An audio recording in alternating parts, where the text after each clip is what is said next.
Saturday will go, Sunday will go, and Monday will come, and you'll go back to the class. And like this teacher by name Mrs. Thompson entered the class for the first time. And she had this habit of starting her class by saying, "Love you all." But she knew she was lying because she could not feel that love for one of the students in the class who was very unkept, untidy. And there was nothing in the child that drew attention from Mrs. Thompson. She was little indifferent to the child. She picked him for every negative example and ignored him for all the positive reasons. That year, she had written the progress report for the first quarter. And it was a system in the school that the headmasters have to countersign every progress report. The headmasters called for Mrs. Thompson and told Mrs. Thompson, a progress report should report some progress. It should make a parent feel my child has a future. The way you've written the progress report for Teddy, that is how he was called. The way you've written the progress report for Teddy, parents will give up on Teddy. Mrs. Thompson immediately said, there's nothing I can do. I have nothing positive to write about the child. Immediately, the headmasters asked the administrative staff of the school to trace the old year progress reports of Teddy and send it across to Mrs. Thompson's class. Mrs. Thompson saw the third standard progress report. And it was written, the final remarks, Teddy is the brightest child in the class. She was stunned by what she read. She saw the fourth standard progress report, and progressively all the remarks suggested that Teddy's mother was suffering from terminal cancer. She is not able to give the attention she used to give to Teddy, and it's just beginning to show up on the performance of Teddy. The fifth standard progress report read, Teddy had lost his mother and along with that himself. He desperately needs help, otherwise we will lose this child. By then there were tears in the eyes of Mrs. Thompson.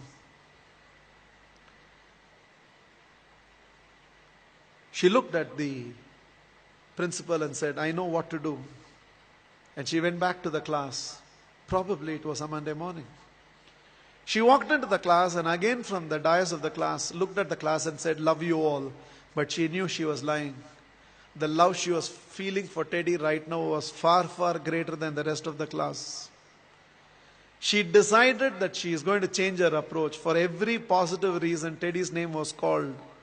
There was no more a negative reference to the whole thing. The last day of the school came. All the children had brought some gifts for the teacher. There was only one gift which was wrapped up in an old newspaper.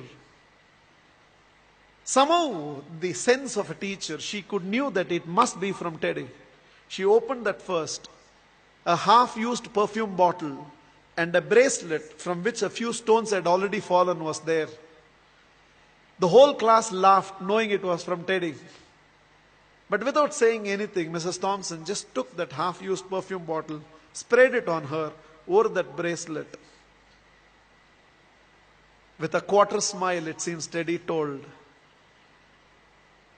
now you're smelling like my mother. This is the last perfume that she used before she left me. And this is what was removed from her body before she was taken into the coffin. 1 year later, end of the school, end of the year, there was a letter on Mrs. Thompson's table. I have seen few more teachers, but you're still the best teacher I've ever seen. With love, Teddy. Every year till the end of the year, Mrs. Thompson used to get this letter from Teddy.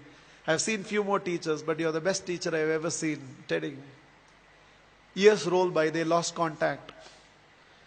Somewhere an agent traced Mrs. Thompson, who had retired by now, and handed over a letter. And the letter was signed, Dr. Theodore, PhD. Teddy had gone on to become a PhD.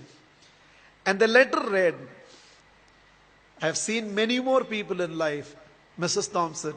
This is your Teddy. You're still the best teacher I've ever seen. I'm getting married,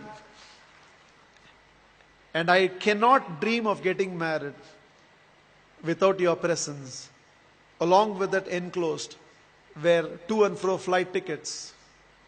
Mrs. Thompson couldn't resist. She no more had the perfume bottle, but she still preserved the bracelet. She wore that and went to the church. She was trying to sit in the last row, but volunteers identified and ushered her right to the front row. And right in the front row, there was a seat with a placard written, Mother. Theodore personally asked Mrs. Thompson to sit in the chair and whispered, "You are the closest to my mother that I've ever experienced. And whatever I am today, it's because of you, ma'am." The wedding happened, and after the wedding, Theodore introduced Mrs. Thompson to his newly wedded wife.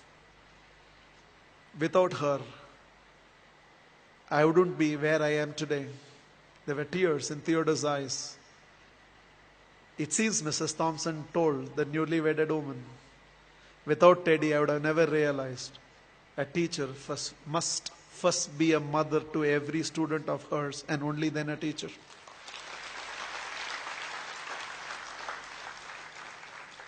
This is just my request to all of you.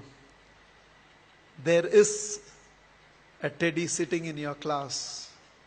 When you go back to your classroom on Monday morning, there is a Teddy in that class, and you can be that Mrs. Thompson.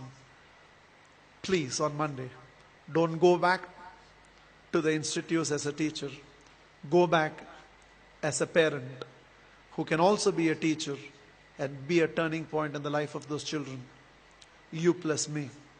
I believe we can build a new world.